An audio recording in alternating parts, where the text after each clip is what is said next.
Our next guest left Congress just over a week ago. Joining us now for his first national TV interview since then, former House Speaker Kevin McCarthy. And it's hard to say former Speaker all the time. So, and then again, I don't know. If I keep saying Speaker, people get confused because we've had a few. What do we go with, Mr. McCarthy, or what should we do, Kevin? Well, whatever you want to call me is fine with me. But once a Speaker, always a Speaker.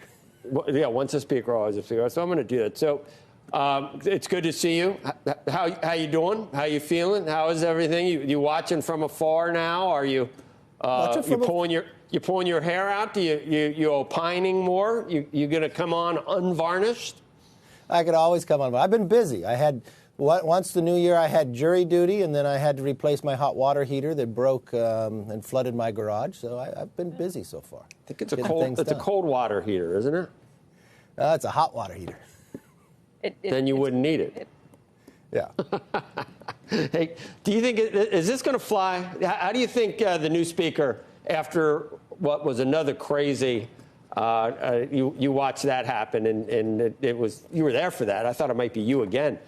How do you think it's going with him in that part of the caucus that you had such trouble with? Well, look, this is a very difficult job. But the one thing I would say is don't let somebody else define what conservative is. If you look at the Fiscal Responsibility Act, the simple question would be, will we spend more money or less money? If this goes into effect, you will spend less money. Right now, we're dealing in a continuing resolution because a small group of Republicans have held this up for how many months? In doing so, what does that mean? It means we spend billions of more money. It means defense gets less and non-defense gets more if you continue down this path. It also means all the Democrat policies when they were in the majority are locked in. So as a conservative, what we were able to negotiate in the Fiscal Responsibility Act was $2 trillion in cuts, welfare reform, NEPA reform in the first time in 40 years. We were able to cut the IRS. And what Speaker Johnson was able to do, take an extra $10 billion in cuts to the IRS that we had put in the agreement to come into effect next year, move it up 1 year, and $6 billion more of that rescissions of money that was already appropriated for COVID that was not spent, that wasn't available when we negotiated this, that has now come forward to pull that back too. So as a true conservative, you need to get the work done because you spend more under a continuing resolution or not. And you keep Democratic policies if you don't pass the Republican appropriation bills. So I don't understand why people would continue to argue. I'm a conservative that wants to govern. And if you govern, you're able to put into law your conservative beliefs. I think that's that was the title of the piece in the Journal today. Speaker, and that was Speaker Johnson's spending deal. House Republicans have a chance to show that they can actually govern. So that's exactly what you're saying. Exactly. I mean, maybe I'll get a job at the editorial place at the Wall Street Journal. We also spoke to one of our Washington people today, and she noted that there's a lot of things happening with these, it's almost like a shell game, some of these budget negotiations. It's hard to understand. Does it actually take an additional amount off spending from what you negotiated with the president?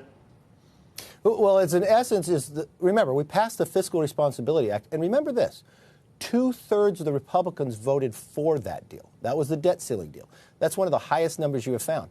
And equate that to what were the debt ceiling deals when Republicans controlled the White House, the House, and the Senate. They added $1 trillion, and we cut $2 trillion.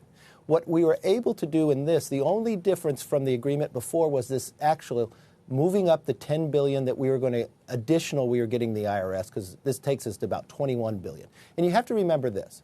It's already in law about $80 billion to hire more IRS agents going into the future. They're only going to spend $1.2 billion the first year. We took that back. We took another 10 and another 10 the next year. He moved that 10 forward. And then there was the rescissions of that unspent COVID money, that about $24 billion we got earlier.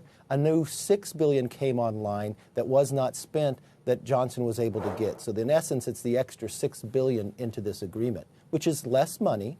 And the real question is, you have to pass appropriation bills if you want to change the Democratic policies we've been living under when they were in the majority.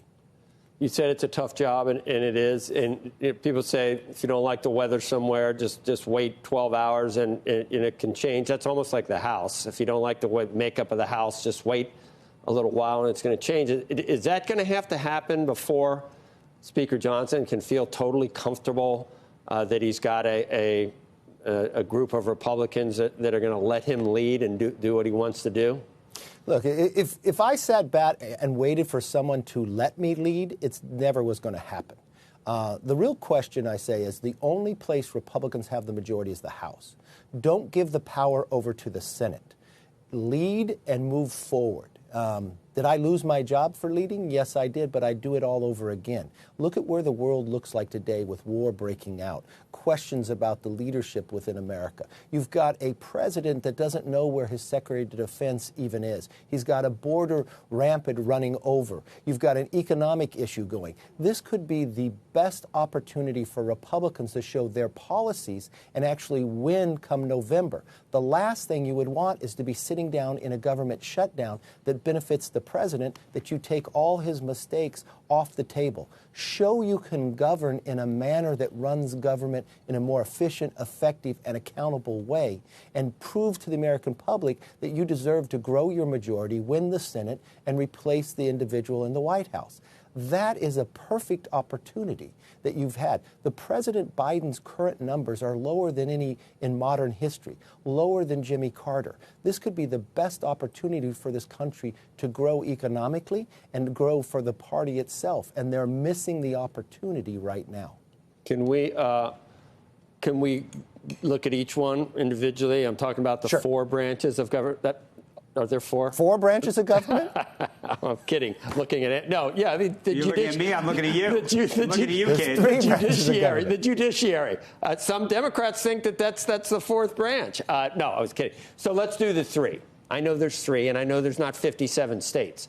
But let's do the 3. So for the House, there are some that say it's more likely that Republicans take the Senate versus the House. And I also want to know what you're involved with the presidential race. Who are you talking to? Have you talked to President Trump former President Trump, have you talked to him in the last month, Mr. Speaker? Yes, and I support President Trump for re-election, too.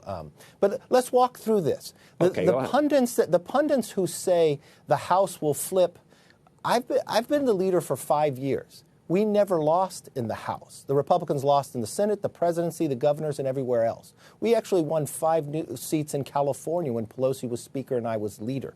They said we would lose 15 seats when Biden won election with 82 million votes. It was the first time since 1994 not one Republican incumbent in the House lost. The Senate lost for 2 cycles. I believe it's easier for Republicans to gain seats in this next election than it was in the last 2 elections. There's redistricting that just happened in North Carolina. We'll pick up 3, maybe 4 seats. You've got Spamberger retiring in Virginia. There's more Democrats retiring than Republicans. You've got Slotkin running for the Senate in Michigan. These are 2 competitive seats we'll pick up. You look at Alaska.